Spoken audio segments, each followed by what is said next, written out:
ఈరోజు నరేంద్ర మోడీ ఏదైతే ఈరోజు రాష్ట్రానికి ఇవ్వాల్సినటువంటి 9 లక్షల మెట్రిక్ టన్నుల యూరియాను ఈ రాష్ట్రానికి ఇవ్వాల్సి ఉండగా కేవలం 40 లక్షల మెట్రిక్ టన్నుల యూరియా మాత్రమే ఈరోజు ఉంది. ఇటువంటి యూరియా తోటి రైతాంగం అంతా కూడా పంట పొలాలను రక్షించుకోవడానికి ఆదుకోవడానికి ఈరోజు రైతాంగం అంత మీదకి రోడ్ల మీదకి వచ్చి ఈరోజు పెద్ద ఎత్తున క్యూ లైన్లు ఏర్పాటు చేసి చెప్పులతోటి ఆధార్ కార్డులతోటి పాస్బుక్లతో క్యూ లైన్లు కట్టాల్సిన దుస్థితి ఈరోజు ఏర్పడ్డది.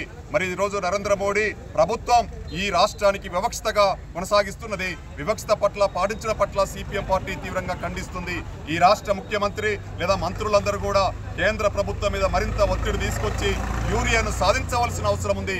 కానీ ఈరోజు ఏదో ఒక రికమెండ్ చేసి మేము యూరియా వస్తుందని చెప్పేసి చేతులు దులుపుకున్నటువంటి పరిస్థితి రాష్ట్ర ప్రభుత్వం నుంచి కూడా జరుగుతుంది. కానీ ఒకటే అడుగుతున్నాం, నల్లగొండ జిల్లాలో ఈరోజు 70,000 మెట్రిక్ టన్నుల యూరియా కావాల్సి ఉండగా కేవలం 40,000 మెట్రిక్ టన్నుల యూరియా మాత్రమే వచ్చింది. ఈరోజు రైతులందరికీ 5 ఎకరాలు 10 ఎకరాలు 3 ఎకరాలు 4 ఎకరాలు వేసిన రైతులకు కనీసం 5 బస్తాల యూరియా కావాల్సి ఉండగా కేవలం 1 బస్తా యూరియా ఇచ్చి చేతులు దులుపుకున్నారు. ఇది కూడా బ్లాక్ మార్కెట్కి ఏమైనా తరలిపోతుందా? అధికారుల తనిఖీలు ఉన్నాయా? మానిటరింగ్ చేస్తున్నారా? పర్యవేక్షణ లోపం ఉందా? ఈరోజు జిల్లా కలెక్టర్ గారు చెప్తున్నారు యూరియా కొరత లేదు, నల్లగొండ జిల్లాలో ఎటువంటి రైతాంగానికి ఇబ్బంది లేదని చెప్తున్నారు. కానీ మనం చూస్తే రోడ్ల మీదకి వచ్చి రైతాంగం సొసైటీల ముందు షాపుల ముందు చూసి యూరియా కావాలని చెప్పేసి అడుగుతున్నప్పటికీ మరి కలెక్టర్ గారు జవాబు చెప్పట్లేదు. రైతాంగాన్ని ప్రజలను తప్పుదోవ పట్టిస్తున్నారు లేదా అధికారులు తప్పుదోవ పట్టిస్తున్నారు. ఇటువంటి వాటి పట్ల నిన్న మేము ఈరోజు సిపిఎం పార్టీ ఆధ్వర్యంలో ఈరోజు రైతాంగం తరఫున యూరియా కావాలి, సక్రమంగా ఇవ్వాలి, పంట పొలాలను ఆదుకోవాలని చెప్పేసి ధర్నా నిర్వహించడం జరుగుతుంది. ఇప్పటికైనా మీరు ఆదుకోకపోతే మరింత రైతాంగం రోడ్ల మీదకి వచ్చి తీవ్రమైన ఆందోళన చేయడానికి వెనకాడరని చెప్పేసి తెలియజేస్తున్నాం. యుద్ధ ప్రాతిపదికంగా యూరియాను సక్రమంగా తీసుకొచ్చి రైతాంగానికి ఇచ్చి ఆదుకోవాలని చెప్పేసి మేము డిమాండ్ చేయడం జరుగుతుంది. యూరియా కోసం తీవ్రమైన అవస్థలు పడుతున్నారు. ఇది భవిష్యత్తులో మా పంట పొలాల అవసరాన్ని తీర్చే విధంగా యూరియా ఇవ్వగలుగుతారా లేదని తీవ్రమైన ఆందోళనలో ఉన్నారు.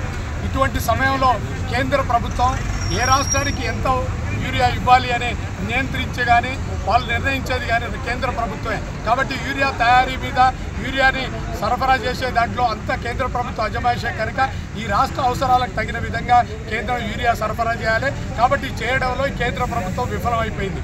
ఇప్పటికైనా ఇవ్వాల్సినటువంటి బకాయిగా 2.58 లక్షల మెట్రిక్ టన్నుల యూరియాని ఈ రాష్ట్ర కోటాగా నిర్ణయించిన దాన్నే ఇవ్వాల్సి ఉంది. దాంతోపాటు ఇంకా సరిపడా అవసరాలకు కూడా తీర్చాల్సిన బాధ్యత కేంద్ర ప్రభుత్వం మీద ఉంది. అందుకే దీనికి వారు బాధ్యత వహించాలి. ఇక వచ్చిన యూరియాని సక్రమంగా రైతాంగానికి అందజేయడంలో ఏమైనా వ్యాపారులు కృత్రిమ కొరతను సృష్టిస్తున్నారా లేక ఇవ్వడంలో హెచ్చు తగ్గులు ఏమైనా ఉన్నాయా అని గుర్తించి వాటి మీద తగిన చర్యలు తీసుకొని నియంత్రించేటువంటి అధికారం రాష్ట్ర ప్రభుత్వానికి ఉంది. దాంట్లో రాష్ట్ర ప్రభుత్వం కూడా తగిన విధంగా వ్యవహరించడంలో లోపం జరుగుతుంది కనుక ఇప్పుడు యూరియా కొరత అనేది ఏర్పడింది. అందుకే కేంద్ర రాష్ట్ర ప్రభుత్వాలు కేంద్రం తగినంత యూరియా ఇవ్వాలి, దాన్ని నియంత్రించి అందరికీ అందేటట్టుగా రాష్ట్ర ప్రభుత్వం చూడాలని ఈ సందర్భంగా సిపిఎం పార్టీ డిమాండ్ చేస్తుంది.